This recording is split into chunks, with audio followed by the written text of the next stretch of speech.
Welcome to the Damn Strong podcast. I'm your host, Bree, and I'm a full-time online fitness coach, and my passion is to educate women on all things fitness. I help women just like you step into the power of knowledge and commitment to ultimately live your best and strongest life. In this podcast, we'll talk about being damn strong in our body, mind, and life. I'll be teaching you how to navigate nutrition, strength training, and mindset challenges. So get ready to take some notes because we're building a damn strong life. Hello, everyone. Welcome back to the podcast. I'm Bree, and this is the Damn Strong podcast. Today, we've got a really important episode.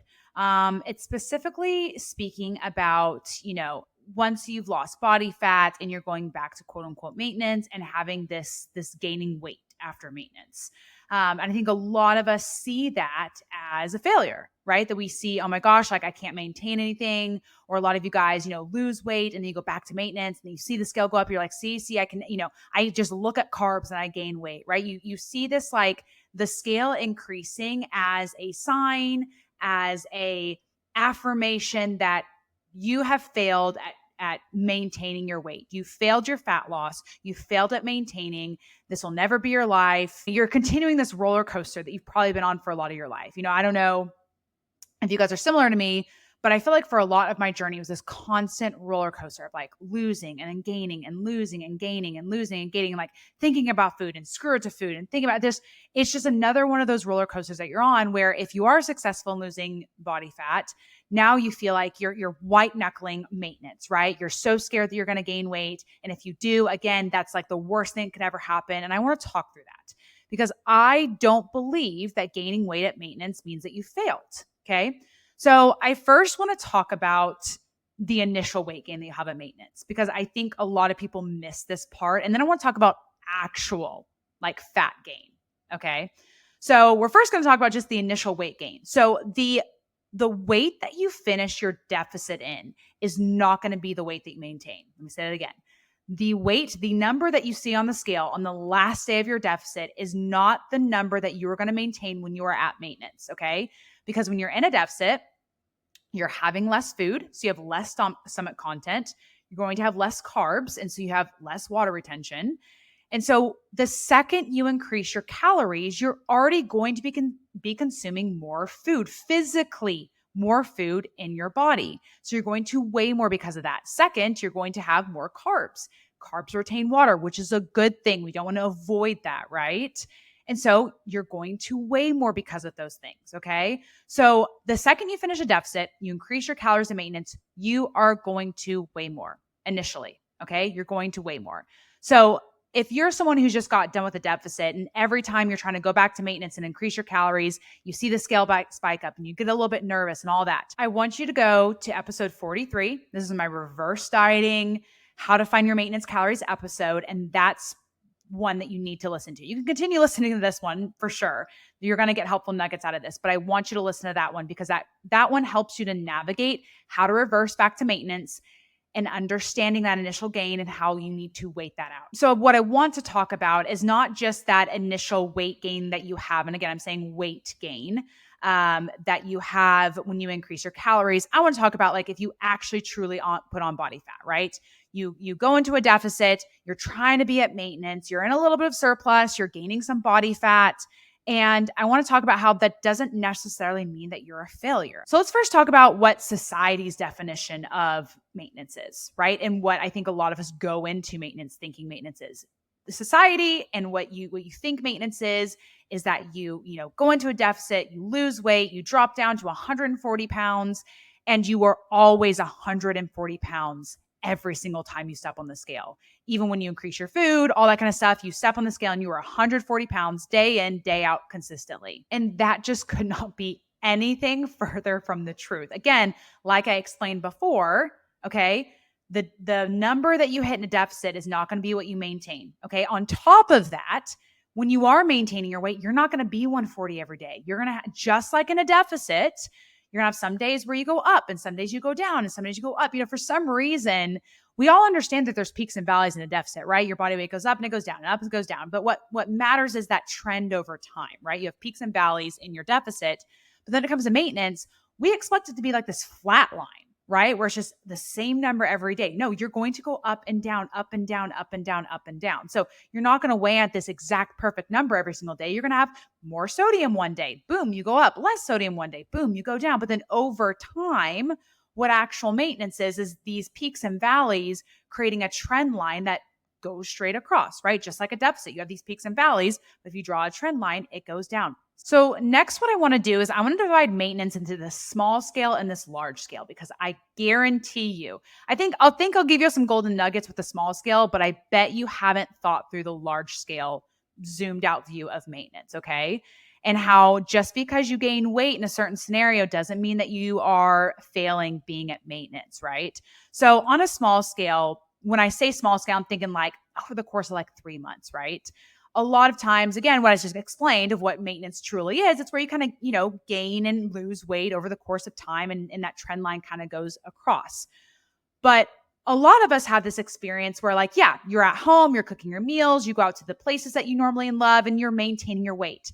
But then you go on vacation. Oh my gosh, scariest thing in the world, right? You go on vacation and you come home and the scale is up, okay? And let's just play devil's advocate. Let's say you actually truly gained a pound of body fat, okay? You ate a little bit of surplus while you're there. You gained a pound of body fat. Again, you probably didn't gain any weight at all, but I'm trying to give a analogy or a scenario of a small scale maintenance, right? Maybe you gain a pound of body fat over the course of a 2-week vacation, right? But then you come back home, you go back into routine, you go back to your normal foods, you go back to actually being more active. Maybe you're at a beach vacation, you are walking around a lot, and you drop back down. So the fact that you gained a little bit of weight over this 2-week vacation, but then you come back to reality, your steps go up, maybe your food goes back to how you normally are eating, and then you drop back down, right? So that would be like a small scale maintenance of where maybe you see like this initial weight gain going on, and then it actually isn't gaining weight, meaning that you failed. You just went on vacation like any normal average person. You ate a little bit more food than normal, but then you dropped back down. So that's your first view of like a small scale of just because you're gaining weight doesn't mean you failed maintenance, right? You went, you enjoyed your life. Now you come back home and you've dropped back down. Or here's another scenario. Maybe it's really crazy busy at work, or like kids are going back to school or something like that. And you know what? You've kind of fallen off on your normal habits, okay, over the course of, let's just say, a month. And let's say over the course of the month, you gain a pound or two. Again, these are just little scenarios that I'm making up. Don't freak out if you were to gain a pound or two, right? You gain a pound or two, right? Because life's really, really busy. You're not on top of the things that you want to be doing. Kids are going back to school, really stressed. You're grabbing just these like quick, high calorie, dense foods, whatever. You gain a little bit of weight over the course, but then you know what? Kids go back to school, work dies down a little bit. You go back to your normal things that you usually eat that make you feel good. And oh, look at this. The scale drops back down. So what I don't think we realize is that life in a small scale is allowed to ebb and flow, and you gain a little bit of weight and then you drop back down to a normal routine or what you normally do. And then you go right back to the weight that you were. A lot of times we have these really small scenarios of work gets crazy, kids go back to school, you go on vacation and the scale goes up and then you freak out and then it causes this self-sabotage, right? Instead of just getting right back into what you were doing before. Okay. Now, I want to flip on to the other side of this and talk about the large scale of maintenance, okay? I'm saying this, I'm thinking over like the course of a year, okay, of how you can seemingly gain a little bit of weight in certain scenarios, and then the seasons of life changes and you drop back down to what you were before. So I think a really good example of this is like summer and the holidays, right? Summertime, you're traveling a lot. Holidays, you're traveling a lot. If you naturally drop down 5 pounds between, let's say like January to May, right? And then May, June, July, August, you're traveling, it's summer, you're going to all these pool parties, having more food than normal over the course of 4 months, you gain 4 pounds, right?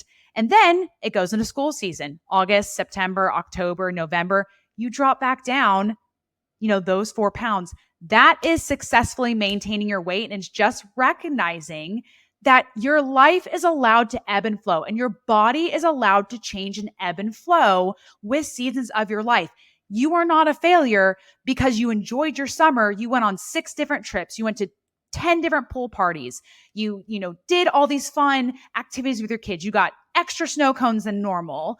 And so you're body weight ebbed with that lifestyle, right? It flowed, it ebbed, it went up a little bit. And then you know what? Summer ends, you're not traveling as much, your food's a little bit lower in calorie, you're not getting these extra snow cones, and your weight drops back down, right? I don't think we realize that it's okay for our life to change and our bodies to ebb and flow and change with those times in life. And that's where I feel like we all feel like we failed is more so on the larger scale, right? You lose this body fat over the course of 12 weeks, 16 weeks or whatever, and then summer comes and you gain 4 or 5 pounds over the summer and you're like, oh my gosh, I'm a failure. Instead of thinking, no, I just had a lifestyle change and I leaned into that lifestyle change. And that's okay. And now my lifestyle is changing a little bit because it's back into the school year. Kids are back in school, busy season's coming up on work or whatever it may be. And your body ebbs back down. The other way I want to talk about how gaining weight at maintenance doesn't mean a failure. Maybe the weight that you deficited down into is actually not representative of your best life and the life that you want to live.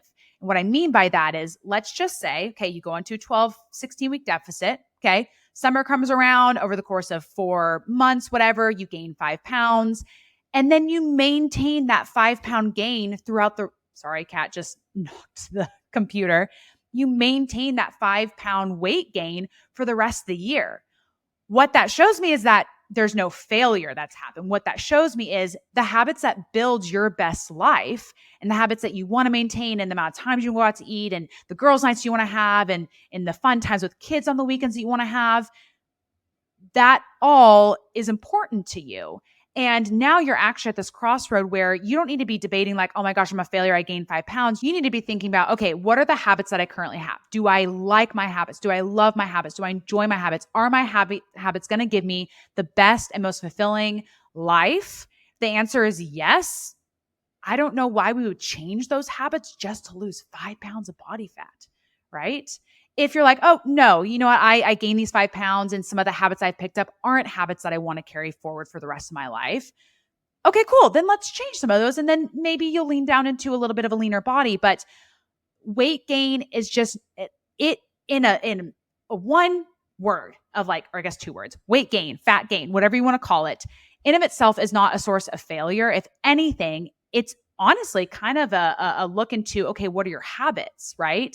So when you gain weight over the summer or you gain weight over the holidays, it's less about, oh, I can never maintain my weight. I always gain weight over the summer months and I always gain weight over the holidays. It's more being like, okay, you know what? I lean into habits that cause me to gain 5 pounds over these months. Do I want to change these habits? Maybe you go into the holiday season and man, you just let it rip. It's just food galore. You eat past fullness cues. You eat things you don't even want to have. You give into peer pressure. Okay. Those aren't habits and things that you're doing that you want to continue doing. Okay, so this weight gain is a source of habit changes, right? In the future for holidays, you're like, okay, I don't want to eat things that I don't enjoy. I want to stop eating when I'm full. I don't want to give into peer pressure and all these, people bringing treats and forcing me to have these treats. I want to eat when I want to eat. I want to enjoy what I want to enjoy. I want to stop when I'm full. And what you could find is when you lean into those habits, maybe you do maintain your weight over the holiday season, right? But you gaining weight alone doesn't mean that you failed being at maintenance. If anything, it gives you time to reflect and say, hey, is my actual best life to be 5 pounds lighter? Are the habits that I have to be 5 pounds lighter worth it? Or am I 5 pounds heavier and I'm living my best life? I'm not having to track. I'm eating protein. I'm eating my vegetables. I'm drinking my water. I'm active regularly, but then I also get to enjoy pizza on Friday nights and have a glass of wine on Saturday or whatever it may be. So at the end of the day, you need to recognize what you want to be maintenance may not align with the lifestyle that you desire to live. Okay. So all these lean Instagram girls, whatever you see online, they might not live a life. Hell, I may not live a life that you want to live. The food choices that I make or how I navigate certain situations or whatever it may be, the amount of steps I get, how active I am, that may not work with your lifestyle. And you may not want to go for that many walks or that long. Like I walk for an hour a day every single day for the most part. Of course, there's a day here I miss, but I walk an hour a day every day. And I try to also take my dog for at least a 20 to 30 minute walk every single day. I'm quite active and I work out 4 times a week. You may be like, oh, I cannot go walk for an hour and take the dog for 30 minutes. Like my walk for the day is a 30-minute walk. And then I work out 3 times a week. Awesome. Great. That is your best lifestyle. So I want you to do less comparing of her maintenance versus her maintenance and what's going to make your best life. Okay. Yeah. You've lost the weight and you've gotten to maintenance. You know where your maintenance calories are and all that kind of stuff. You're not tracking anymore. Just because you gain some weight when you're not tracking and trying to be at maintenance, again, doesn't mean that you failed. It's just insightful to say, okay, the habits that I have support me in this body. And one, is this body abled, healthy? Checks yes. Awesome. Am I living a lifestyle that I love and have habits that I love? Yes. Okay. Maybe the real mindset challenge here is, why are we letting 5 pounds bother us so much? Right? Okay. I'm going to leave you with an analogy, of course, because you guys know I love analogies. Think about your finances, right? On a small scale and on a large scale, right? On a small scale, you have like these weekly and monthly spending goals, right? You want to save a certain amount a month, you want to spend a certain amount a month, whatever it may be. And for the most part, you freak out over that stuff. Like if you're doing good planning ahead with your finances, you'll look and be like, okay, just because you're in the red one week doesn't mean you've offset your entire month, right? Or let's even take 2 months, right? Let's talk about the summertime, right? You go on multiple trips, maybe you go on 2 different trips over the course of July and then one in August.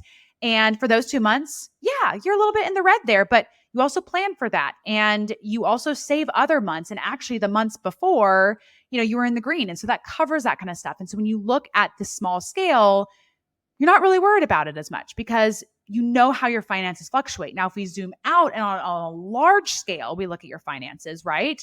Think about seasons, right? Holiday season. When it comes to holiday season, you got, if you're traveling to see family, you've got Christmas, spending money on presents, all this kind of stuff. And you may be in the red during this season of time, right? But then, January comes, there's all these holidays, you can save a little bit more.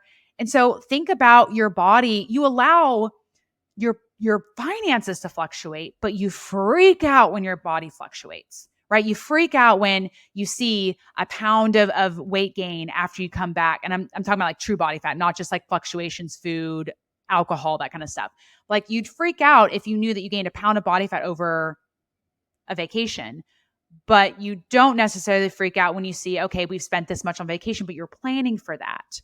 Right? Or same with your finances for seasons of life. Like you plan for those things. Those fluctuations in your finances are going to happen and you understand that, but it's so hard for us to understand that when it comes to our weight. If you were seeing your budget and your bank account a reflection of your spending habits, right?